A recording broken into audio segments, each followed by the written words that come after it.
কোরআন ও হাদিস থেকে মূল্যবান তাকরীর পেশ করবেন, আমরা শুনবো।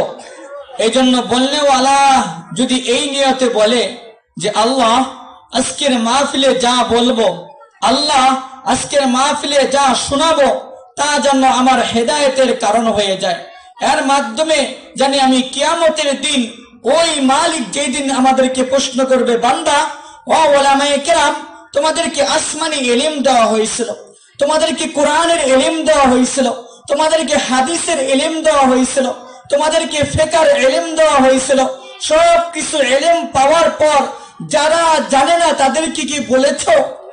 ওই দিন ওই প্রশ্নের জবাব যেন আমরা দিতে পারি, আল্লাহ যাহা শিখেছি তাহা অন্যের কাছে পৌঁছে দিয়েছি। কেন আল্লাহর রাসূল তো বলেছেন, বাল্লিগু আন্নি ওয়ালাউ আয়া, উম্মত উম্মত আমার পক্ষ থেকে যদি একটা বাণীও তোমরা শিখে থাকো, এগুলো অন্যের কাছে প্রচার করে দাও।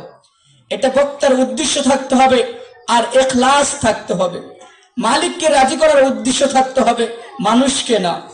এইরকম ভাবে সামিন যারা থাকবেন, চোটারা যারা থাকবেন, যারা ওয়াজ শুনতে আসছে, তাদেরও ইখলাস লাগবে কি লাগবে না বলেন তো?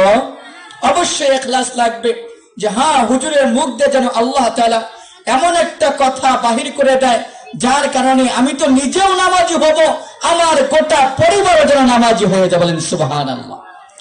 এই জন্য মুআজ্জাজ হাজিরিন, আমরা প্রত্যেকেই তো আল্লাহ এবং আল্লাহর রাসূলকে রাজি খুশি করার জন্য এখানে আসছি না? কারা কারা আল্লাহ এবং আল্লাহর রাসূলকে রাজি খুশি করার জন্য আসছি? দুই হাত তুলে দেখায়।